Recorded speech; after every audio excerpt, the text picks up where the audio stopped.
The name still appears in gold letters across New York, on hotel awnings, library plaques, society registers that refuse to die.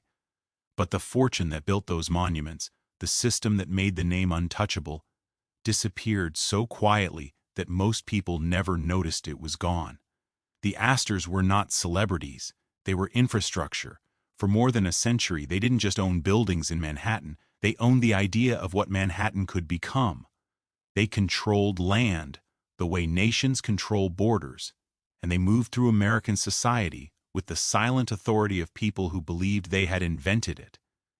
But empires built on rent extraction and social exclusion don't end dramatically, they erode. The mansions were sold off one by one, the land was liquidated, the title passed to distant relatives who inherited the name, but not the system that made it meaningful. What remains is not a dynasty. It is a brand, a memory, a half-dozen historical markers that no one stops to read. The Astors were never the richest family in America, but for a long time they were the most structurally embedded, and their disappearance reveals something uncomfortable about how American aristocracy actually works. It doesn't fall, it simply becomes irrelevant. The Waldorf Astoria still stands on Park Avenue, but the family it was named for no longer owns it. The Astor Library became the Public Theater in 1967. The brownstone at 845th Avenue, once the command center of Caroline Astor's social empire, was demolished in 1926 to make room for Temple Emmanuel. On the Upper East Side, a few buildings still carry the name in brass letters above doorways, but the name is decorative now. Historical shorthand for an idea of New York that exists mostly in exhibition catalogs and architectural surveys. There are Astors alive today. Some live in England. Some live quietly in the United States. A few manage philanthropic foundations or serve on cultural boards. They carry the name, but not the system that made the name a form of authority. The fortune, once measured not in assets but in city blocks, has been subdivided, liquidated, dispersed across generations until it became indistinguishable from the portfolios of any other affluent family with good lawyers and patient accountants. What remains is not wealth, it is residue. This is not how dynasties are supposed to end. There was no bankruptcy, no federal investigation, no exile or tabloid meltdown. The Astors did not lose their money the way the Vanderbilts burned through theirs, and they were never prosecuted the way the robber barons of the Gilded Age occasionally were. They simply stopped being structurally necessary. The infrastructure they controlled was sold. The social system they had formalized became obsolete. And the family, once so embedded in the architecture of American power that removing them seemed unthinkable, drifted into a kind of elegant irrelevance. In 2007, Brooke Astor, the last Astor to command genuine public attention, died at 105. Her funeral was covered by the major newspapers, attended by dignitaries, framed as the end of an era. But the era had already ended decades earlier. Brooke Astor had spent the final half-century of her life managing the perception of Astor legacy, not the infrastructure of Astor power. She gave away money that had been made a century before she was born. She preserved the name through visibility and charm, but she could not preserve the system. By the time she died, the Astor fortune was a memory being carefully maintained by institutions that no longer depended on it. The question is not what happened to the money. Money moves, dilutes, gets spent or reinvested or transferred through marriage and death. The question is what happened to the position. For more than a century, the Astors were not merely wealthy, they were infrastructural. They owned so much of Manhattan that the city's development had to account for them. They controlled access to New York society with such precision that entire careers depended on their approval. They functioned as a kind of private institution, operating parallel to government, commerce, and the press, but accountable to none of them. And then they didn't. The properties were sold, but not in a fire sale. The social authority dissolved, but not because of a scandal. The family continued, but the system that made the family meaningful did not. It is a strange kind of disappearance, visible in reverse like watching a photograph fade until only the frame remains. There is a tendency, when discussing the decline of American aristocratic families, to treat it as morality play. The rich fall because they deserve to. They are punished for excess, laziness, arrogance. But the Astors were not lazy. They were not reckless. The third and fourth generations did not gamble the fortune away or marry it into European nobility that bled it dry. They managed it carefully. They invested in real estate, in blue-chip securities, in the kind of safe, boring wealth preservation that financial advisors recommend. They followed the rules. What they could not do was maintain the conditions that made the rules matter. Power is not the same as money. Money can be inherited, transferred, compounded. Power requires infrastructure, physical, social, cultural. It requires other people to believe in the system, to participate in it, to orient their own lives around it. The Astors had built that infrastructure in the 19th century, when New York was small enough and centralized enough that a single family could dominate its social architecture. But cities grow, economies shift. New fortunes are made by people who do not care about the old hierarchies. And when the infrastructure is no longer maintained, not because of neglect, but because the world no longer supports it, power does not collapse. It evaporates. The Astor name still appears in Manhattan, on the New York Public Library, which was partly funded by the Astor Library bequest, on a handful of streets in the outer boroughs, in the archives of historical societies and the footnotes of books about the Gilded Age. But these are monuments, not instruments. They mark where power used to be, not where it is. There are descendants.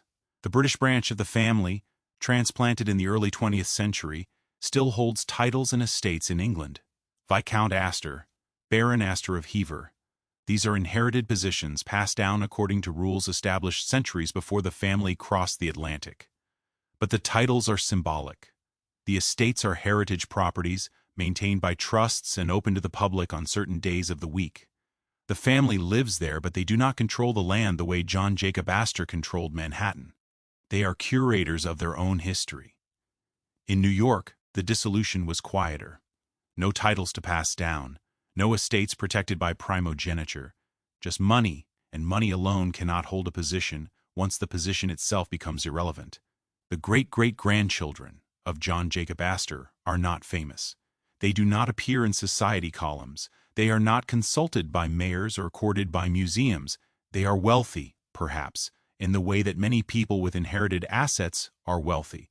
But they are not Astors in the way that word once meant something. The institutional memory is more durable than the family itself. The Vincent Astor Foundation, established in 1948, distributed nearly $200 million to New York cultural and educational institutions before it dissolved in 1997.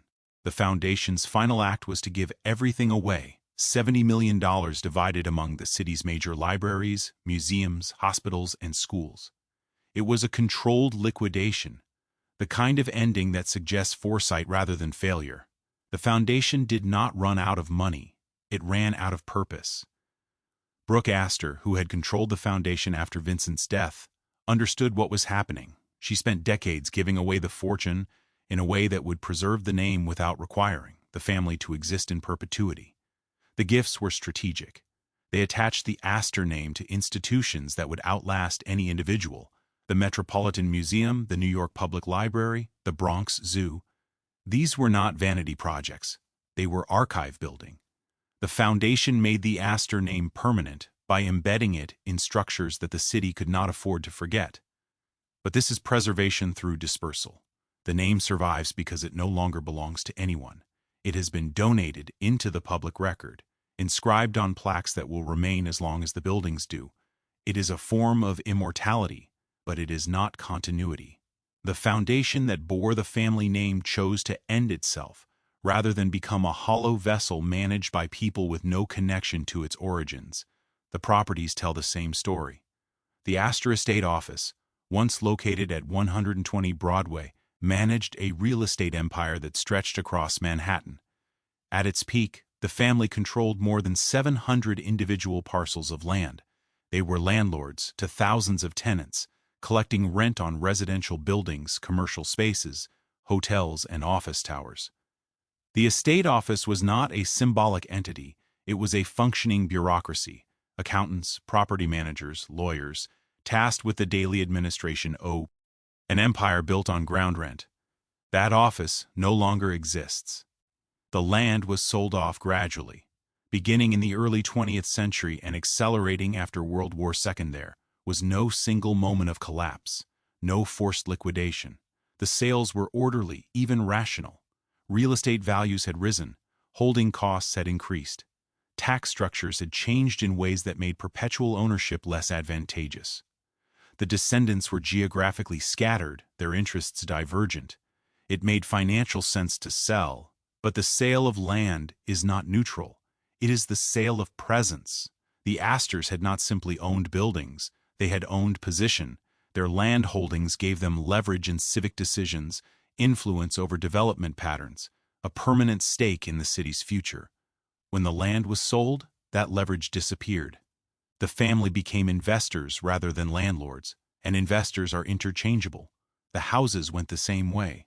The Astors had built mansions as statements of permanence, massive stone-clad structures designed to anchor family identity across generations. But permanence is expensive. It requires full-time staff, constant maintenance, heating systems that consume fortunes in winter, security that never sleeps, and it requires someone willing to live that way. By the mid-20th century, no one was. The children of privilege no longer wanted to live in houses that required butlers and footmen to operate. They wanted apartments, smaller spaces, lives less encumbered by the machinery of formality. The mansions were sold to institutions, demolished for new construction, or converted into schools and consulates. The Astor Mansion at 34th Street became the Waldorf Hotel in 1893. The mansion at 65th Street was torn down in 1926. The estate at Rhinebeck became a historic site managed by the state of New York. The family did not lose these properties. They chose to let them go. And that choice, repeated across decades across multiple branches of the family, reveals something about the nature of inherited power. It must be wanted. Not just the money, but the position, the visibility, the responsibility. The performance of being an Astor required constant labor, and at some point the descendants decided the labor was not worth it. There is no villain in this story, no profligate heir who gambled it all away, no corrupt trustee who embezzled the fortune. The system dissolved because the conditions that had supported it no longer existed. New York had changed. The social structures that had made Mrs. Astor's ballroom the center of American society were replaced by new networks, corporate boardrooms, media empires, political machines that operated on different principles.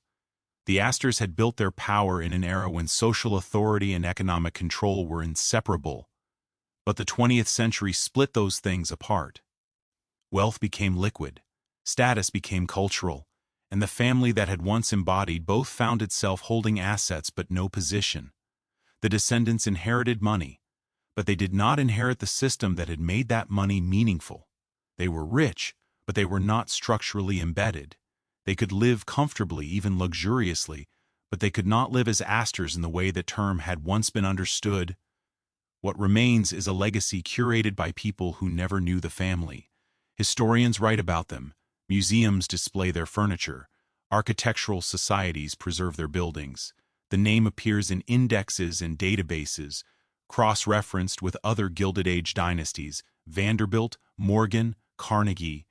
But these are comparisons made in retrospect by people trying to organize the past into categories. To the Astors themselves, there were no categories. There was only position, and the daily work of maintaining it. That work has stopped. The family continues, but the institution does not. And the question that remains, unspoken in the marble halls of the libraries they funded, unanswered in the deed records of the properties they sold, is whether they ever understood the difference. The Astors were never the richest family in America. At various points in the 19th and early 20th centuries, the Vanderbilts had more money, so did the Rockefellers. Carnegie's fortune, concentrated in steel, dwarfed anything the Astors controlled. But wealth and position are not the same thing. The Astors had built something more durable than capital. They had built infrastructure. Their power was not liquid. It could not be moved or converted or reinvested in new industries.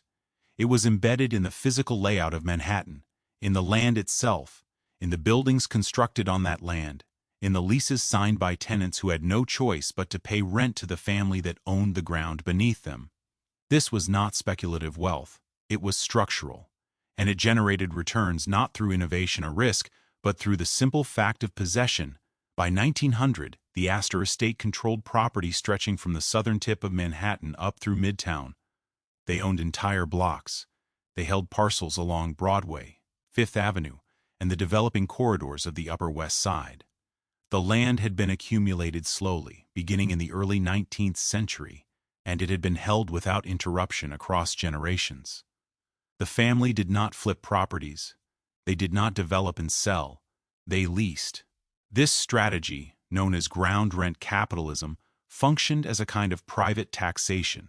The Astors owned the land. Tenants owned the buildings or leased them from developers who had leased the land from the Astors. Either way, the family collected payments in perpetuity. The buildings might change hands, businesses might fail, tenants might come and go. But the land remained Astor land, and the rent came due every month. The scale of this system is difficult to overstate. In the 1880s, the Astor estate office employed dozens of people whose sole function was to manage the family's real estate holdings. There were accountants to track rents, clerks to process leases, property managers to inspect buildings, lawyers to enforce contracts and pursue evictions. The office operated with the efficiency of a municipal agency, but it answered to no electorate and published no public records. It was a private government administering a private empire. The tenants were not just individuals, they were institutions. Hotels leased Astor land. Department stores paid rent to the family. Office buildings, theaters, apartment complexes, all of them sat on property the Astors had acquired when Manhattan was still a fraction of its eventual size. As the city grew, the land became more valuable, but the family did not sell. They simply raised the rents. This was extraction, but it was patient extraction. The Astors did not need to be involved in commerce. They did not need to manufacture anything or manage labor forces or compete in volatile markets. They just needed to own the ground and wait. The city would grow around them, and the growth itself would make them richer. But real estate alone does not explain the position the Astors held. Plenty of families owned land. Plenty of landlords collected rent.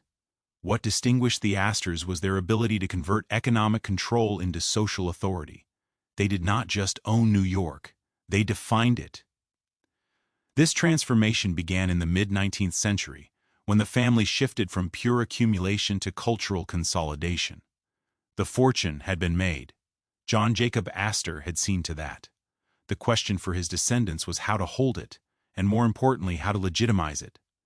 Money made through fur trading and land speculation carried a certain stigma. It was ruthless money, frontier money, the kind of wealth that polite society in Boston and Philadelphia still looked down on. The Astors needed to make themselves respectable.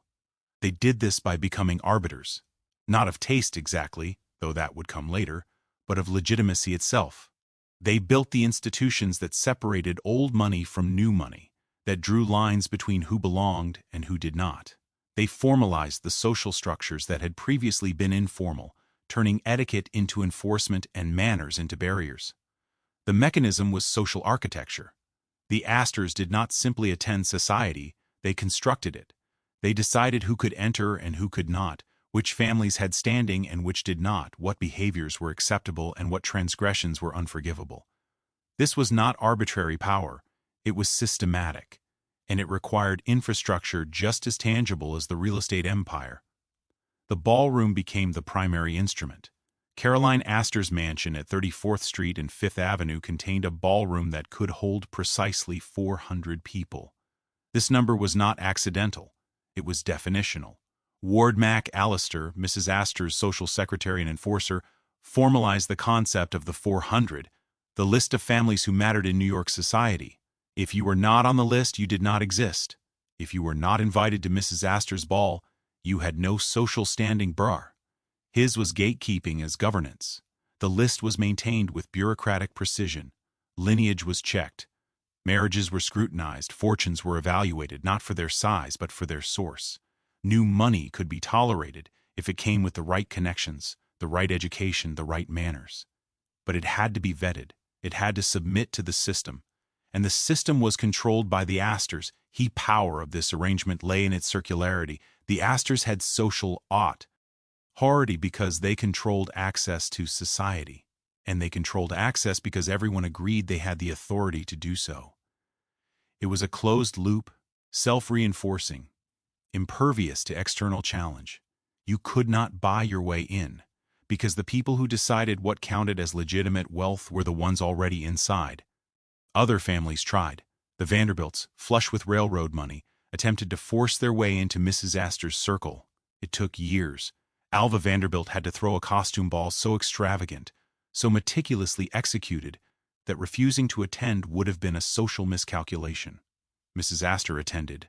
The Vanderbilts were admitted, but the terms of admission were set by the Astors, and the effort required to meet those terms demonstrated exactly who held structural power. This was not about personal charisma. Caroline Astor was not particularly charming. She was not witty or intellectual or even especially visible in the way that later socialites would be. She was formal, distant, entirely committed to the performance of her role. But the role itself was the point. She embodied the system. Her presence validated it. Her approval made it real. The system extended beyond the ballroom. It shaped marriage strategy, career paths, philanthropic priorities. Families with Astor approval had access to networks that facilitated business partnerships, legal arrangements, political influence. The social world and the economic world were not separate. They were integrated, and the Astors sat at the integration point. The family did not govern through legislation or public office. They governed through consensus, through the shared understanding that certain structures were permanent and certain hierarchies were natural. This made their power almost invisible. There were no formal titles, no legal mechanisms, no written codes, just an architecture expectation that everyone inside the system understood and everyone outside the system could see but not penetrate. By the late 19th century, the Astors had achieved something unusual in American life: hereditary legitimacy without aristocratic titles. They were not dukes or earls. They held no constitutional privileges, but they functioned as aristocracy nonetheless, and the system they had built allowed them to transmit that function across generations without relying on legal inheritance alone. The fortune provided the foundation, the real estate gave them permanent economic leverage, and the social machinery gave them cultural authority. Together, these elements created a position that seemed unassailable. The Astors were not just part of New York's elite. They were the mechanism by which elite status was determined. But mechanisms require maintenance. They require participation, and they require a world that continues to recognize their necessity. The machinery of permanence that the Astors had built was not self-sustaining. It depended on conditions, economic, social, cultural, that would not remain stable forever. For now, though, the system held. The rents came in.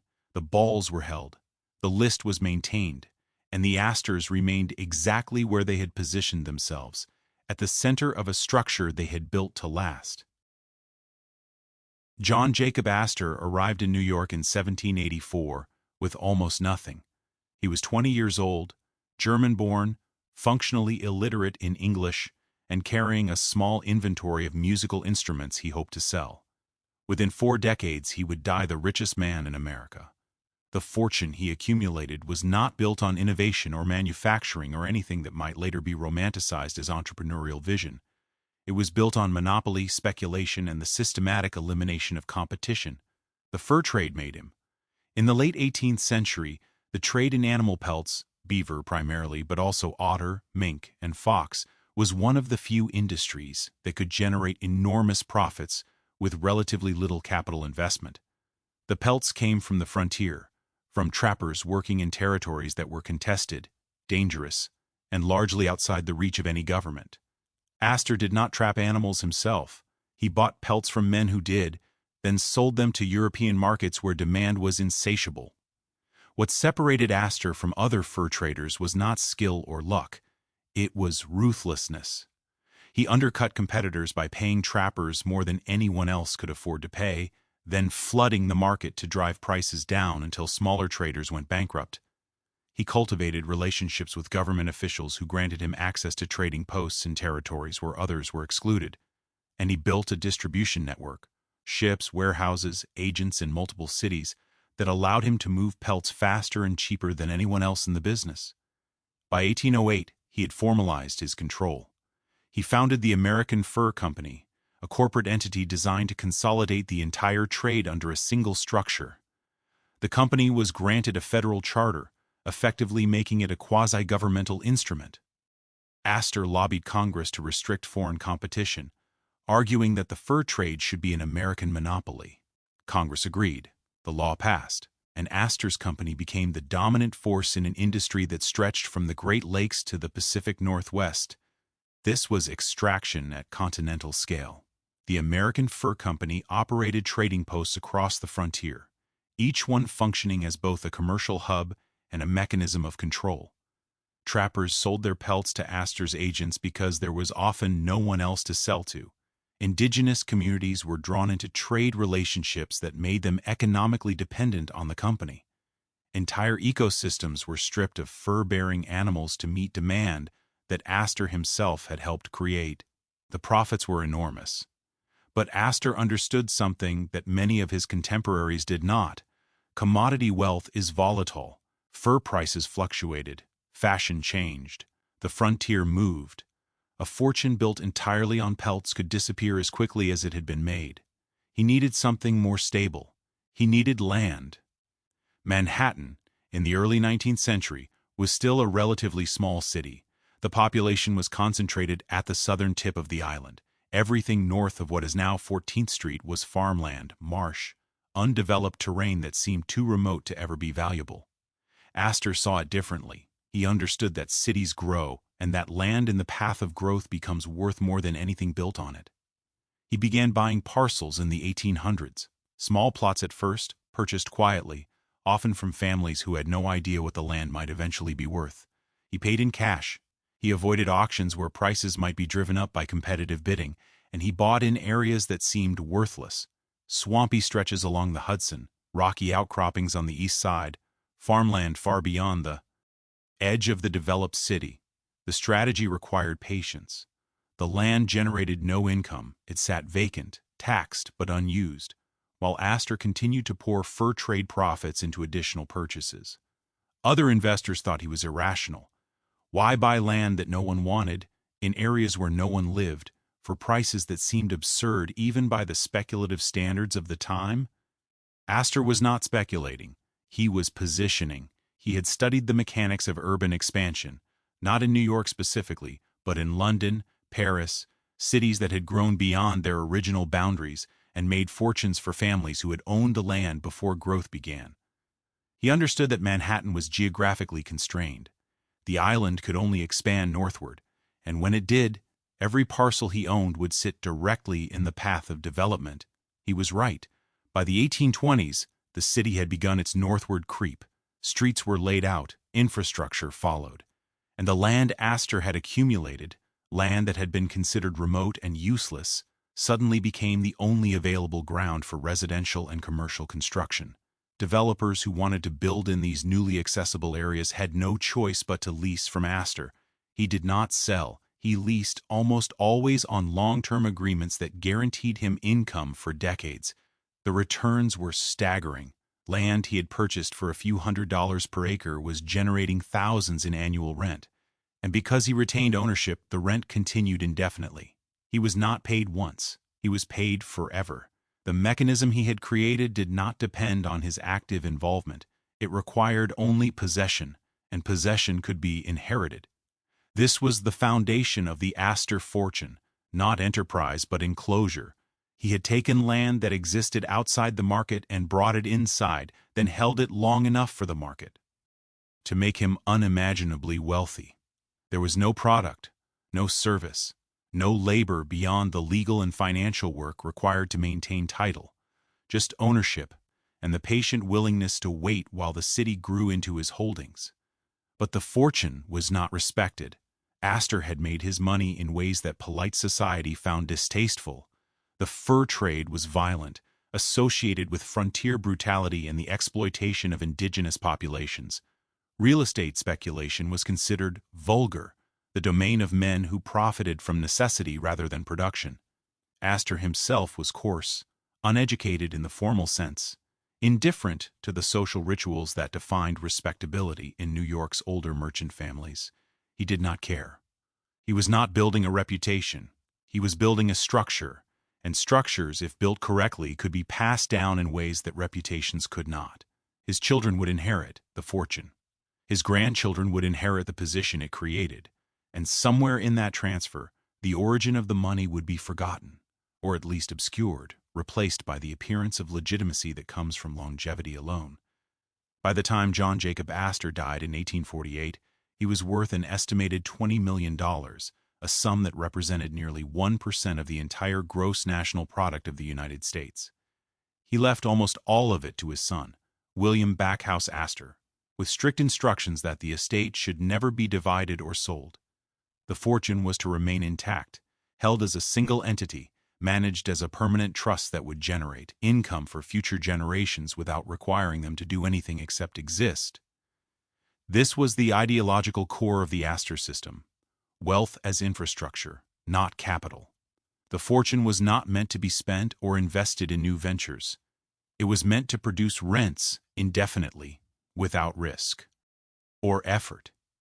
And the family that controlled it would not need to work or compete or expose themselves to the volatility of markets. They would simply own, and ownership would be enough. But what John Jacob Astor had built through ruthlessness and monopoly, his descendants would have to maintain through entirely different means. The fortune was secure, the land was theirs, but the position, the social authority that would allow them to be more than just landlords, still had to be constructed. The money had been made. Now it needed to be legitimized. The gap between those two projects, between extraction and legitimacy, between how the fortune was made and how it would later be performed, would shape everything that followed. John Jacob Astor had created an empire. His heirs would spend the next century trying to make it look like something else. Caroline Webster Schermerhorn married William Backhouse Astor Jr. in 1853. She was 22. He was the grandson of John Jacob Astor, heir to the largest private fortune in America, and almost entirely uninterested in society. William preferred horses, yachts, and long absences from New York. He managed the family's real estate holdings with competence, but no visible ambition. He did not seek attention. He did not build monuments. He collected rents and lived quietly, which left a vacuum. Caroline filled it. But not immediately and not instinctively. For the first 15 years of her marriage, she behaved as wealthy women of her generation were expected to behave. She entertained modestly, attended the opera, raised children, managed household staff. She was visible but not prominent. The Astor name carried weight, but it did not yet carry authority. The fortune was respected. The family was not. What changed was calculation. By the late 1860s, New York society had become unstable. The Civil War had disrupted old hierarchies. New fortunes were being made in railroads, banking, manufacturing, industries that generated wealth faster than real estate ever could. Families with no lineage and no manners were buying mansions on Fifth Avenue and expecting to be treated as equals. The old merchant families, the Knickerbockers who traced their lineage to Dutch colonial settlers, found themselves outnumbered by people they considered vulgar. Caroline Astor understood what was happening. The social structure was collapsing not because it lacked participants, but because it lacked enforcement. There were no rules, no gatekeepers, no mechanism to separate those who belonged from those who did not. Anyone with money could rent a ballroom and call it society. The word itself was becoming meaningless. She decided to give it meaning. Not through wealth was common now, but through exclusion. She would create a system, formalize it, and position herself as its administrator. This required infrastructure. It required a partner who understood the mechanics of social performance. She found him in Ward McAllister. McAllister was a Southerner, a lawyer by training, a man with no fortune of his own but an obsessive interest in the rituals of European aristocracy.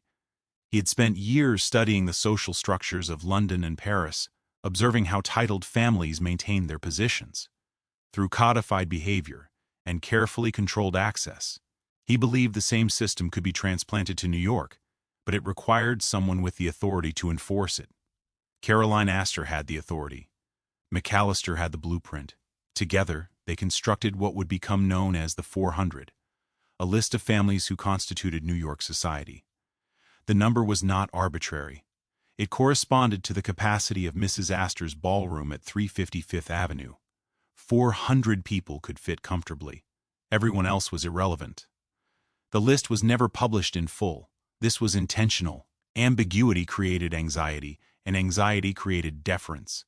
Families who believed they might be on the list behaved as though they were. Families who knew they were not spent years trying to earn inclusion. And families who were certain of their position understood that certainty was conditional. It could be revoked. McAllister handled the social choreography. He organized the patriarch's balls, subscription events where invitations were controlled with bureaucratic precision. He established rules for introductions, seating arrangements, acceptable topics of conversation. He codified etiquette not as courtesy but as barrier, a system so intricate that only those raised within it, or willing to submit to years of instruction, could navigate it without error. Caroline enforced the system through presence. She held dinners every Monday during the season. She attended the opera on designated nights, always in the same box. She received guests on specific afternoons, in a ritual so formalized that deviations were noticed and interpreted as judgment. Her calendar was public knowledge, not because she published it, but because everyone who mattered organized their own schedules around hers. The ballroom itself became an instrument of power. It was not particularly beautiful. It was formal, proportioned according to classical standards, decorated with restraint. But its significance lay in its exclusivity. To be invited to Mrs. Astor's ball was to be validated. To be excluded was to be irrelevant. The invitation was not a courtesy, it was a classification. Caroline did not issue invitations personally. McAllister managed the list, but everyone understood that final approval rested with her. The criteria were never explicitly stated, but they were understood. Lineage mattered, but it was not sufficient. Wealth mattered, but only if it was old wealth, or new wealth that had been properly assimilated. Behavior mattered most of all. A single social transgression, an inappropriate marriage, a public scandal, a visible association with trade, could result in exclusion that lasted generations bar. His was governance without office. Caroline held no formal title. She was not elected or appointed, but she functioned as a regulatory authority, determining who had access to the networks that facilitated business, partnerships, political influence, and marriage alliances. The social world and the economic world were not separate, and Mrs. Astor controlled the mechanism that connected them. Her performance required constant labor. She maintained a staff of more than 20 people whose sole function was to manage her social operations. There were secretaries to handle correspondence, assistants to track invitations and responses, footmen to enforce protocol during events. The household ran like a ministry, with hierarchies and procedures that ensured nothing was left to chance. Her appearance was equally controlled. She dressed in dark, heavy fabrics, velvets and brocades that suggested permanence rather than fashion. She wore a diamond tiara to evening events, not as decoration, but as insignia. Her manner was formal, almost cold. She did not charm. She did not flatter. She simply existed at the center of the system, and her existence made the system real. The authority she wielded was effective precisely because it appeared natural. She did not argue for her position. She did not justify the exclusions. She simply acted as though the structure she had created was inevitable, and others accepted it because rejecting it would have required an alternative, and no alternative existed. The Vanderbilts tested the system in 1883. Alva Vanderbilt, married into railroad money, wanted entry into Mrs. Astor's circle. She was wealthy, far wealthier than the Astors in fact, but wealth alone did not guarantee access. So she constructed a challenge. She threw a costume ball at her newly completed mansion on Fifth Avenue, an event so elaborate that refusing to attend would have been a miscalculation. 1,200 guests, full orchestras, costumes that cost fortunes to commission. It was spectacle as siege. Mrs. Astor did not want to attend. The Vanderbilts represented everything her system was designed to exclude: new money, commercial wealth, social ambition untempered by deference. But her own daughter wanted to participate in the quadrille that Alva had organized, and participation required an invitation. The invitation would not come unless Mrs. Astor acknowledged Alva Vanderb. Socially, she capitulated. She left her calling card at the Vanderbilt mansion, the formal gesture that signaled recognition. Alva sent the invitation, Mrs. Astor attended the ball, and the Vanderbilts were admitted into the 400, but the terms of admission mattered. Alva had spent years and a fortune to force the door open. She had submitted to the rules even as she challenged them. And once inside, she adopted the same exclusionary practices that had kept her out. The system absorbed her, and in doing so, demonstrated its durability. What Caroline Astor had built was not just a social network.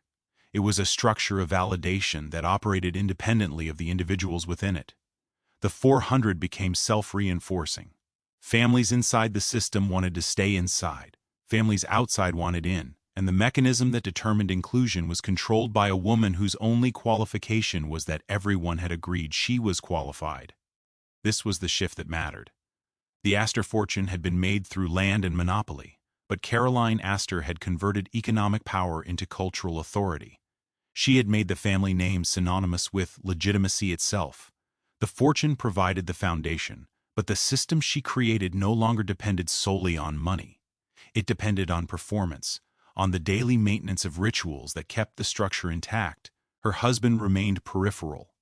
William continued to manage the real estate empire, signing leases and collecting rents, but he was functionally invisible in the world his wife had constructed. The power had transferred. Not legally, he still controlled the assets, but operationally. Caroline was the Astor who mattered now, and the system she had invented would have to be maintained. The performance could not stop. The exclusions could not weaken. Because the moment the structure appeared arbitrary than inevitable, the entire edifice would become vulnerable.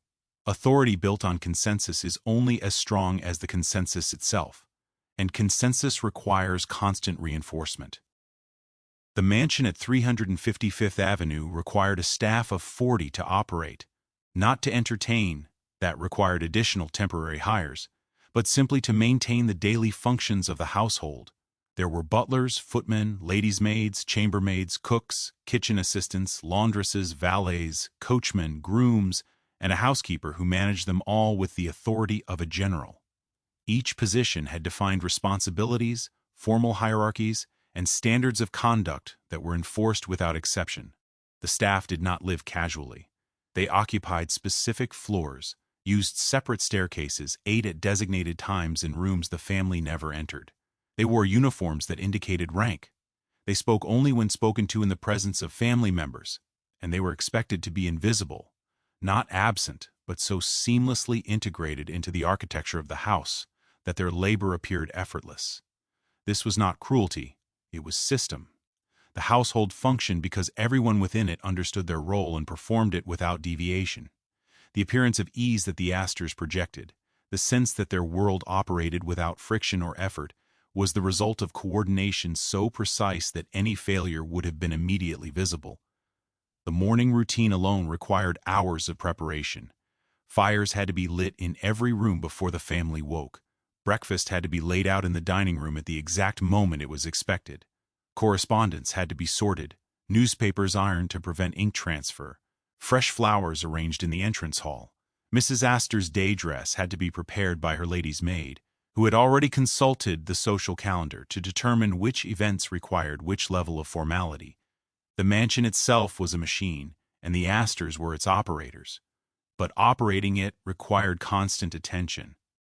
Caroline oversaw the household schedule, approved menus, managed the social calendar, and made every decision regarding staffing, decor, and protocol. This was her work, not leisure, not decoration, work that consumed entire days and required skills that could not be delegated. The family did not stay in one place. The year was divided into seasons, and each season required a different residence. Winter was spent at the Fifth Avenue mansion. Spring meant Newport, where the family maintained a summer estate called Beechwood. There were extended trips to Europe, hunting expeditions upstate, occasional retreats to private clubs in the Adirondacks. Each move required the coordination of staff, the transportation of wardrobes, the arrangement of accommodations for servants who traveled ahead to prepare the next residence. Newport was not a vacation. It was a second center of operations. Beechwood was smaller than the New York mansion but no less formal. The same hierarchies applied, the same routines were observed, and the same social obligations had to be fulfilled. Dinners, receptions, carefully orchestrated encounters with other families who had also migrated to Rhode Island for the season. The seasonal migrations were not about pleasure, they were about visibility. The Astors had to be seen in the right places at the right times, performing the rituals that confirmed their position. Absence would have been noticed. It would have been interpreted as weakness, illness, or financial trouble. So they moved predictably and publicly, following a calendar that had been established over decades and could not be altered without signaling something had changed. Marriage was managed with the same precision. Astor children did not choose their spouses casually. Matches were evaluated for lineage, financial stability, social compatibility. The goal was not happiness, though that was acceptable if it occurred, but consolidation. Marriages linked families, merged fortunes, strengthened alliances. A well-chosen marriage could elevate the family's position. A poor choice could damage it for generations. The daughters were particularly valuable in this system. They could marry into European aristocracy, securing titles that the American branch of the family could never obtain through wealth alone. Or they could marry strategically within New York, binding the Astors to other old-money families in ways that reinforced mutual interests. Either way, they were instruments of the estate, and their preferences were secondary to the family's structural needs. The sons carried different pressures. They were expected to manage the estate, maintain the properties, and preserve the fortune without diminishing it. This was not entrepreneurship, it was stewardship. The Astor wealth was not meant to grow through risk or innovation. It was meant to generate steady returns through ground rents, and the heir's responsibility was to ensure nothing disrupted that system. William Waldorf Astor, Caroline's nephew by marriage, understood this expectation and resented it. He had been raised to inherit, educated at Columbia and then in Europe, trained in law and finance. But the fortune he would eventually control had been made a century earlier, and his role was not to build anything new, but to maintain what already existed. He was a caretaker of someone else's vision, and the work was both essential and suffocating. The estate office operated independently of the family's social life, but it was no less demanding. Leases had to be negotiated and renewed. Tenants had to be vetted. Properties had to be inspected for maintenance issues. Legal disputes had to be managed, evictions, boundary conflicts, zoning challenges. The Astor holdings were vast enough that managing them required a permanent staff of accountants, lawyers, and property managers who reported to the family but functioned as a private bureaucracy. The income generated by this system was enormous, but it was also inflexible. The family could not liquidate properties without signaling financial distress. They could not raise rents beyond what the market would bear without risking vacancies. And they could not sell land without permanently reducing the estate's capacity to generate future income. The fortune was locked into a structure that provided security but limited options. This created a paradox. The Astors appeared infinitely powerful, but their power depended on maintaining a system that allowed almost no deviation. They could not move too quickly. They could not experiment. They could not afford mistakes. The smallest misstep, a scandal, a visible business failure, a marriage that compromised the family's standing, could destabilize the entire apparatus. Social discipline was enforced through observation. The family lived under constant scrutiny, not from the press, which was still deferential to old money, but from their peers. Other families watched. They noted absences, remarked on changes in routine, cataloged perceived slights. The Astors had built a system of exclusion, but that system also confined them. They could not withdraw from it without losing the authority it provided. The children were raised inside this enclosure. They learned early that their behavior reflected on the family, that their choices were not entirely their own, that the name they carried was both privilege and obligation. They were educated privately, introduced to society through carefully managed debut events, and expected to internalize the rules that governed their lives. But internalization is not the same as agreement. Some accepted the role, others endured it, and a few began to question whether the system was worth maintaining. The fortune provided comfort, but it also imposed constraints that made ordinary life impossible. The Astors could not live casually. They could not pursue careers that might be seen as demeaning. They could not associate freely with people outside their designated circle. The estate sustained them, but it also consumed them. The daily labor required to maintain the appearance of effortless superiority was relentless. The social calendar never stopped. The properties required constant attention. The staff had to be managed, the alliances maintained, the exclusions enforced. And all of it had to be performed without visible strain, because the moment the effort showed, the illusion of natural authority would collapse. This was the hidden fragility. The system looked permanent, but it depended on perfect execution. It required every generation to perform the same rituals, uphold the same standards, and accept the same limitations. And it required the world outside to continue recognizing those rituals as meaningful. By the 1890s, the Astor estate was operating at full capacity.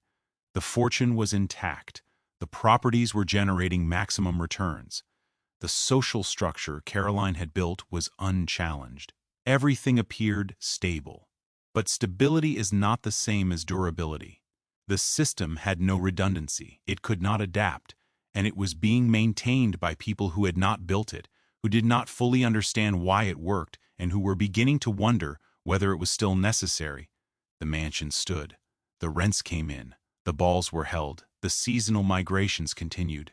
But the labor required to sustain all of it was becoming harder to justify. The world outside was changing in ways that made the Astor system seem increasingly like an artifact, functional, perhaps, but no longer essential.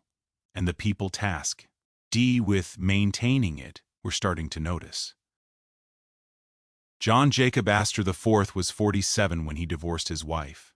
The marriage had lasted 18 years and produced 2 children, but it had been functionally over for longer. Divorces among the upper ranks of New York society were not unheard of, but they were rare, handled quietly, and almost never initiated by the man if the woman had behaved appropriately. Ava Astor had behaved appropriately. She had fulfilled every expectation of an Astor wife, maintained the household, raised the children, performed the social rituals without complaint. The divorce was not her failure. It was his choice. The scandal was not the divorce itself. It was what came after. In 1911, less than a year after the separation was finalized, John Jacob Astor IV married Madeline Force. She was 18 years old. He was 47. She was the daughter of a respectable but unremarkable Brooklyn family, comfortable but not remotely part of the world the Astors inhabited. The marriage violated every unwritten rule that governed behavior at that level of society. Age gaps were tolerated when they involved European aristocrats marrying younger American heiresses because those unions served a strategic purpose. But this marriage served no purpose. Madeline Force brought no title, no fortune, no social advantage. She was simply young, and John Jacob Astor IV wanted to marry her. The decision was personal, impulsive, and it could not be rationalized within the system that had governed his family for generations. New York society reacted with precision. Mrs. Astor, Caroline, still alive though increasingly frail, did not publicly condemn her nephew by marriage, but she did not defend him either. Invitations were quietly withdrawn. Families that had been close to the Astors for decades began creating distance. The mechanisms of exclusion that the family had once wielded against others were now being directed inward. John Jacob Astor IV did not seem to care. He had spent his entire life inside the system, and he understood exactly what he was abandoning. He had managed the family's real estate holdings competently. He had fulfilled his obligations as an Astor son. But he had also invented things, mechanical devices, small innovations that were patented but never commercialized. He had written a science fiction novel that was dismissed as amateurish. He had interests that did not fit within the narrow role he had been assigned. The marriage to Madeline was not rebellion. It was withdrawal. He was choosing a life that prioritized his own preferences over the family's structural needs, and in doing so he was demonstrating that the system could be refused. This was not supposed to be possible. The Astor identity was not optional.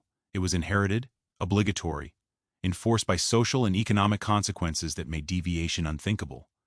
But he had deviated, and the consequences, while real, were not catastrophic. He was still wealthy. He still controlled a significant portion of the family estate. The social exclusion hurt, but it did not destroy him. He simply left. He took Madeline to Europe, then to Egypt, traveling for months while New York society discussed his absence in tones that ranged from disapproval to fascination.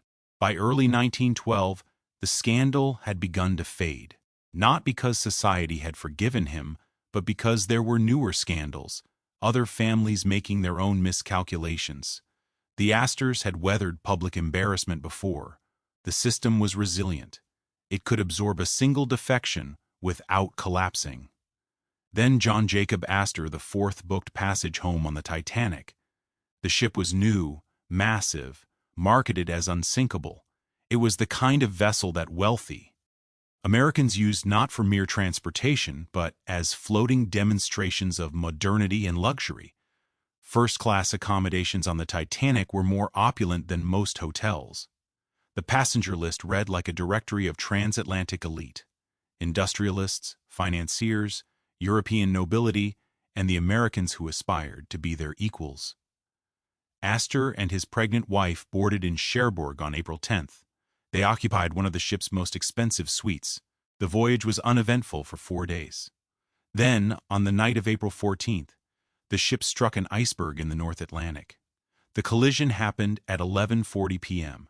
For the first hour, most passengers did not believe the ship was in danger. The damage was below the waterline, invisible from the decks. The crew maintained calm.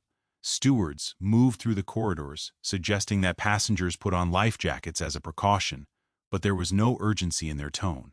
The Titanic was unsinkable. Everyone knew this. John Jacob Astor IV understood before most others that the ship was going down. He had a technical mind, and he had asked the right questions: how many compartments were breached, how quickly the water was rising, whether the pumps could manage the intake. The answers told him everything. He escorted Madeline to the boat deck. The lifeboats were being loaded according to protocol, women and children first. Madeline was 18, 5 months pregnant, visibly frightened. Astor helped her into Lifeboat 4, then asked the officer in charge if he could accompany her given her condition. The officer refused. The rule was absolute. Astor stepped back without argument. He was last seen on the deck, smoking a cigarette, watching the lifeboat descend toward the water. The ship sank at 2:20 a.m.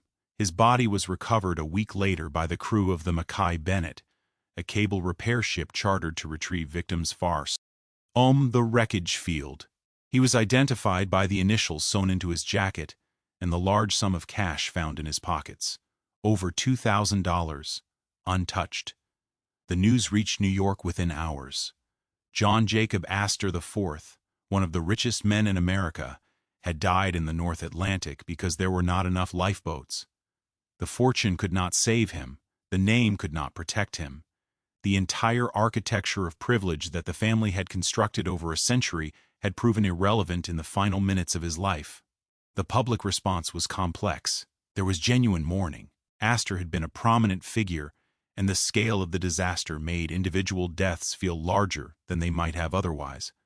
But there was also something else, harder to name: a recognition that the systems designed to insulate people like him from danger had failed in the most visible way possible. The scandal of his second marriage resurfaced, but the tone had shifted. What had seemed like moral transgression a year earlier now seemed almost poignant. He had married for personal reasons, against the judgment of his family and his class, and he had died ensuring his young wife survived. The narrative simplified him in death in ways that would have been impossible in life. Madeline gave birth to their son 4 months later. The child, named John Jacob Astor VI, inherited a portion of the estate, but the inheritance was contested, complicated by the terms of the divorce settlement with Astor's first wife and the provisions he had made before boarding the Titanic. The legal disputes lasted for years. The fortune remained intact, but the clarity of succession, the idea that Astor wealth passed seamlessly from one generation to the next, had been compromised. The family recovered. They always recovered. The estate continued to generate income. The properties were still held. Caroline E. Astor died in 1908, 4 years before the Titanic, but the social system she had built persisted, managed now by others who understood its mechanisms even if they lacked her authority. But something had changed. The myth of Astor invincibility, the assumption that the family existed above the contingencies that affected ordinary people, had been punctured. Not destroyed. Myths are more durable than that, but visibly damaged. The public had watched a man with every material advantage drown in the Atlantic because a ship's designers had underestimated risk and a crew had followed protocol without flexibility. The system that had protected the Astors for generations was revealed to be conditional. It worked until it didn't. And when it failed, the failure was absolute. There was no secondary mechanism, no backup structure, no way to convert wealth into survival once the fundamental conditions had collapsed. The family would continue for decades. The fortune would persist, managed carefully, passed down through trusts and legal arrangements designed to prevent dissolution. But the confidence that had sustained the system, the belief that being an Astor meant something unassailable, had been compromised. The armor had shown a seam, not a crack, not yet, but a visible seam, thin and straight, running through the structure in a way that could not be ignored, and once visible, it could not be unseen. Vincent Astor inherited the bulk of the family fortune when his father died on the Titanic.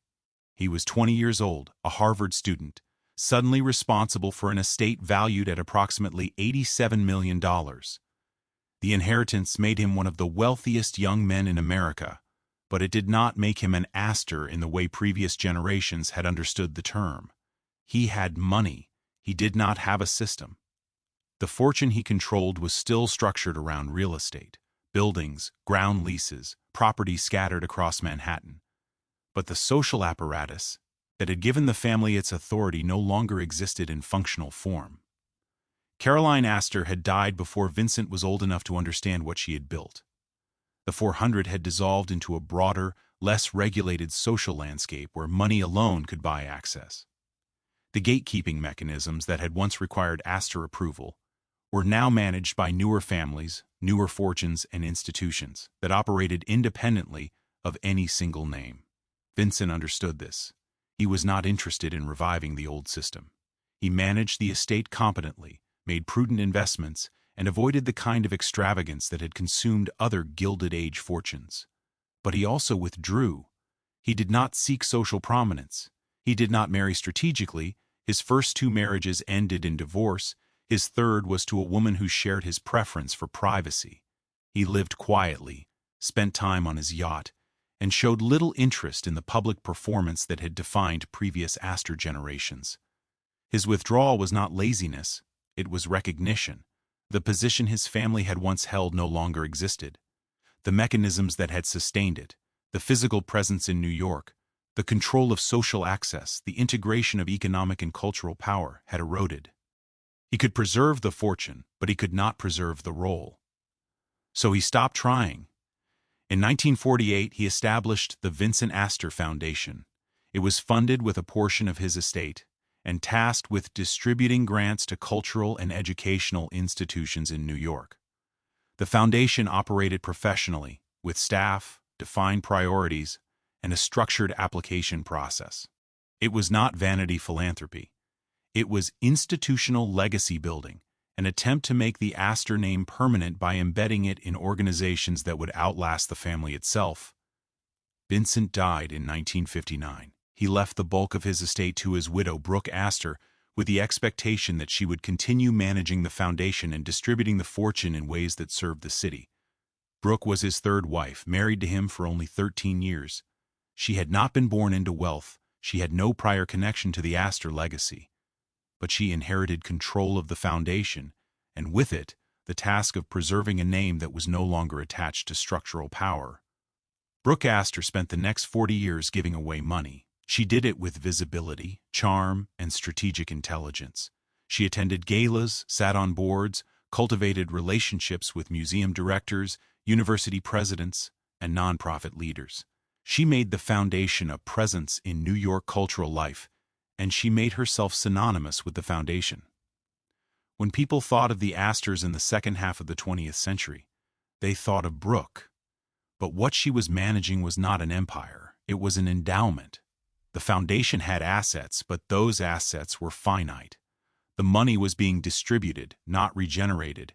The real estate holdings that had once provided continuous income had been largely liquidated by the time Brooke took control. The Astor fortune was no longer a machine producing wealth. It was a reserve being spent down in a controlled, dignified manner. Brooke made that spending visible. She donated to the New York Public Library, the Metropolitan Museum, the Bronx Zoo. She funded restorations of public parks, scholarships for students, programs for underserved communities. The gifts were substantial, carefully chosen, and always credited to the Astor name. She was not buying influence. She was buying memory. The foundation operated with a fixed endpoint. Vincent had structured it as a spend-down trust, meaning the assets were intended to be fully distributed rather than preserved in perpetuity. This was deliberate. He did not believe in perpetual institutions disconnected from their founders. The foundation would give away everything, then dissolve. The Astor name would remain on the buildings and programs it had funded, but the entity itself would cease to exist. Brooke executed this plan with precision. She gave away nearly $200 million over 5 decades. When the foundation finally closed in 1997, it distributed its remaining $70 million to New York's major cultural institutions in a final, comprehensive grant cycle. The decision was announced publicly, framed as a planned conclusion rather than a failure. The foundation had fulfilled its purpose. It ended on its own terms. But the dissolution revealed something uncomfortable. The Astor legacy, as it existed in the late 20th century, was entirely philanthropic. The family no longer controlled meaningful real estate. They no longer shaped social structures. They no longer occupied a position that granted them structural influence over the city. What remained was charitable giving, and charitable giving is consumption, not power. Brooke herself became the subject of a different kind of attention in her final years. She lived to 105, but her last decade was marked by legal battles over her care and estate. Her son from a previous marriage, Anthony Marshall, was accused of exploiting her declining mental capacity to redirect funds intended for charity into his own accounts. The case went to trial. Marshall was convicted of grand larceny in 2009. The proceedings were covered extensively, framed as elder abuse, a betrayal of a beloved philanthropist. The scandal did not destroy the Astor name, but it exposed the gap between the legacy Brooke had curated and the reality of what remained. The foundation had closed, the fortune had been distributed, and the family members who inherited what was left were not stewards of an institution. They were heirs to money, fighting over it in ways that were indistinguishable from any other estate dispute. The British branch of the family had followed a different trajectory.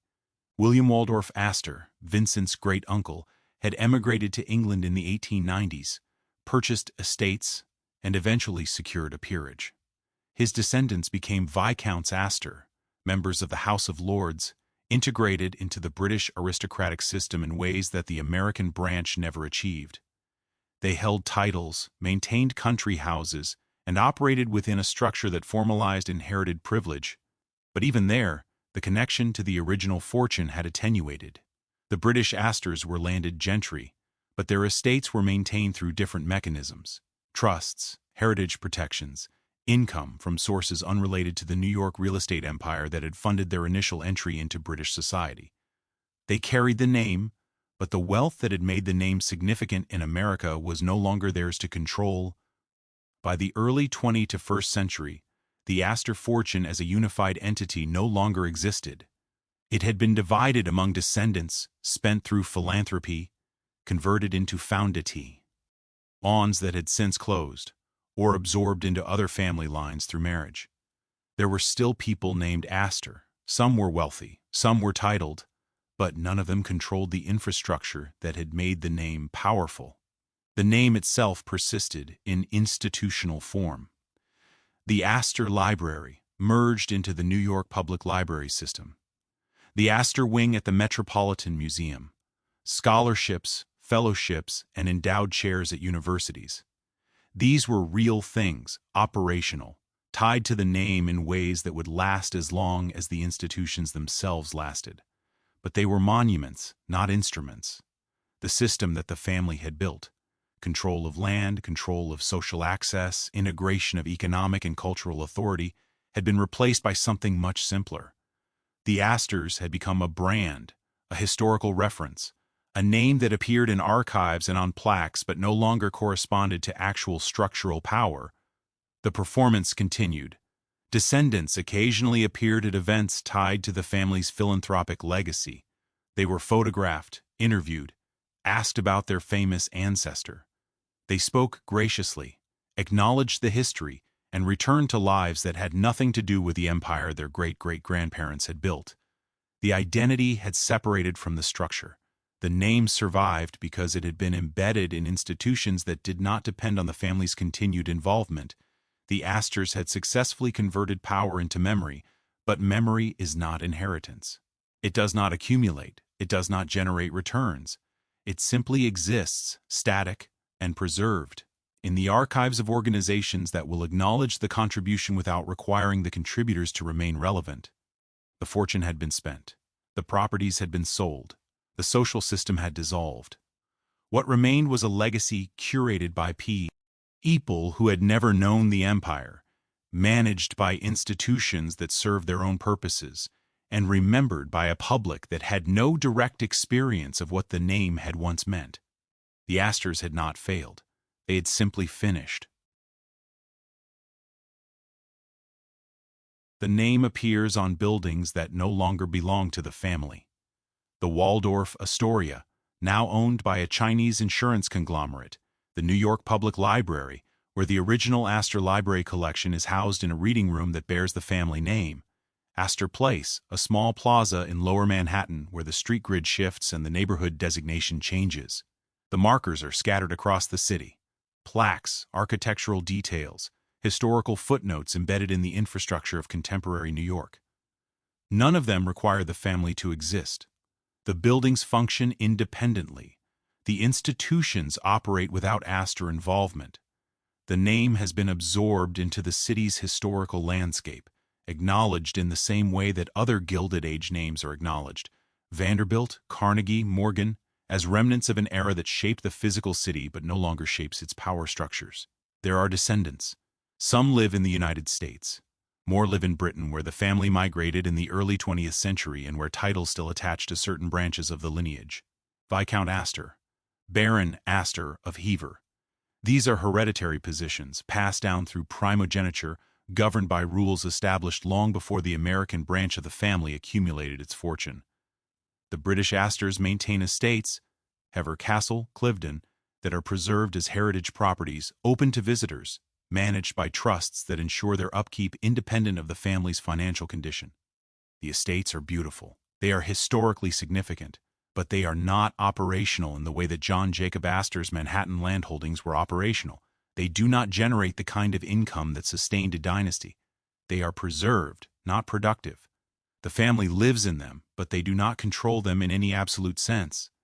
The properties are bound by conservation easements, subject to public access requirements, maintained through mechanisms that prioritize preservation over private use. In New York, the physical presence is thinner. There are no Astor mansions. The family does not maintain a headquarters or estate office. The real estate empire that once required dozens of employees to manage has been liquidated. The properties sold off over decades in transactions that were rational, orderly, and entirely unremarkable. The land that John Jacob Astor accumulated in the early 19th century now belongs to other owners, developers, corporations, institutions, who have no connection to the family and no obligation to remember them. The philanthropic legacy is more visible, but it is also finite. The Vincent Astor Foundation closed in 1997 after distributing its remaining assets. The grants it made are still operational.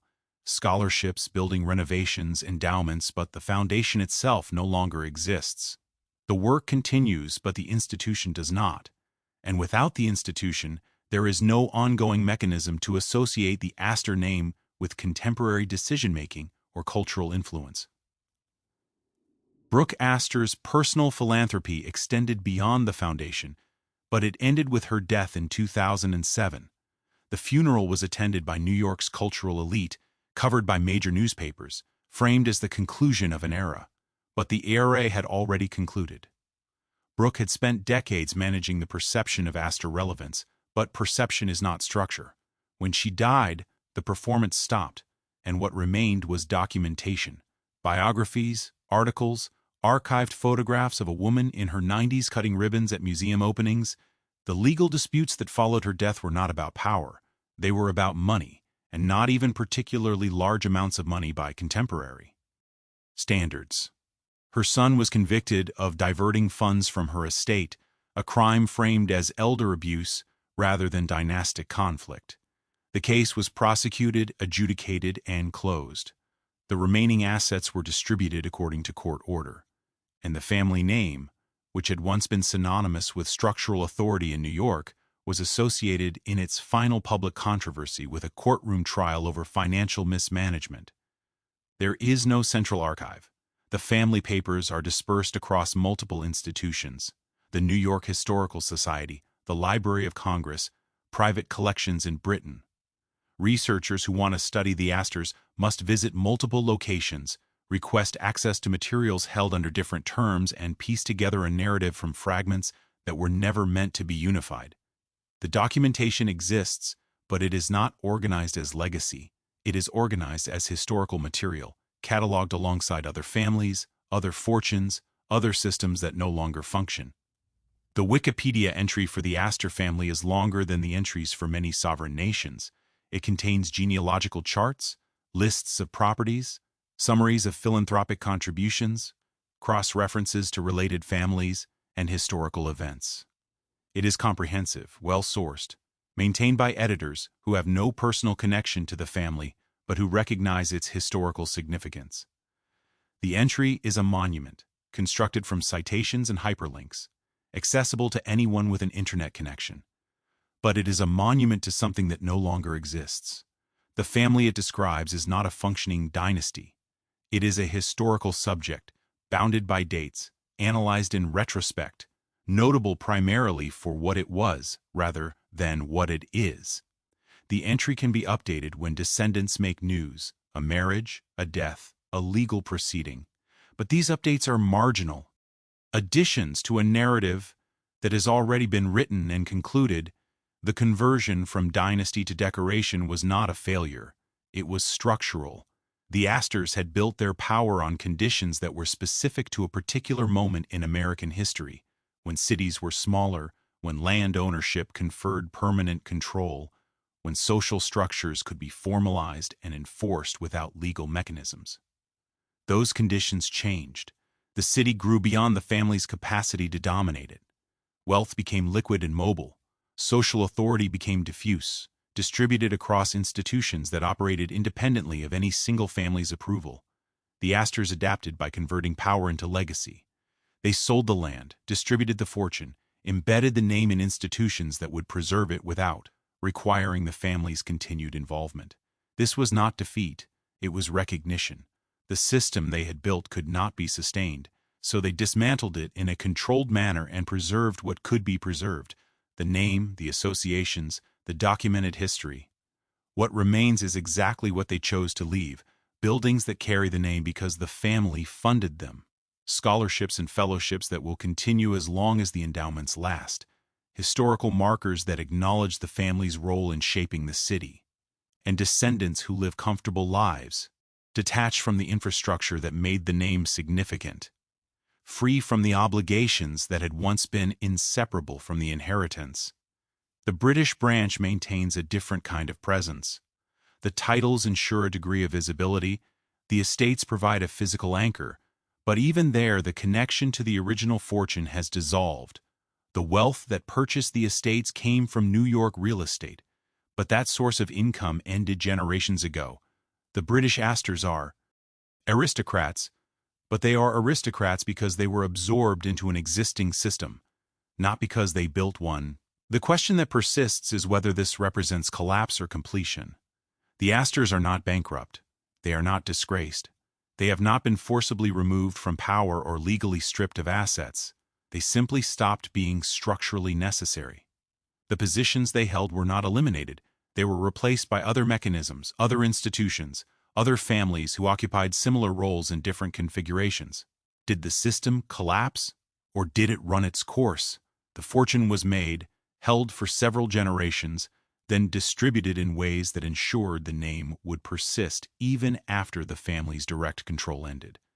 This could be interpreted as foresight, a recognition that perpetual dynasties are impossible in societies without formal aristocratic structures, and that legacy must be converted into forms that do not depend on continuous family involvement. Or it could be interpreted as erosion, a gradual loss of position that was rationalized in retrospect as intentional, when in fact it was the result of forces the family could not control and choices made by descendants who no longer valued the system enough to maintain it. The evidence supports both interpretations. The family sold the mansions because maintaining them was impractical, but also because no one wanted to live that way anymore. They liquidated the real estate because holding it had become less advantageous than converting it to liquid assets, but also because the heirs were geographically scattered and their interests had diverged. They established foundations to preserve the name, but also because the foundations allowed them to exit the daily labor of stewardship while maintaining the appearance of continuity. What cannot be disputed is that the infrastructure is go. Nay, the land is owned by others. The social system has dissolved. The family name persists, but it persists as memory, not mechanism. The Astors exist in archives, in historical accounts, in the plaques affixed to buildings they no longer control. They are documented, studied, referenced, but they are not operational. The name will outlast the people who carry it. The institutions they funded will continue without them, and future generations will encounter the Astor legacy the way they encounter other historical subjects, as something that happened, that shaped the city in measurable ways, and that eventually ended when the conditions that sustained it ceased to exist.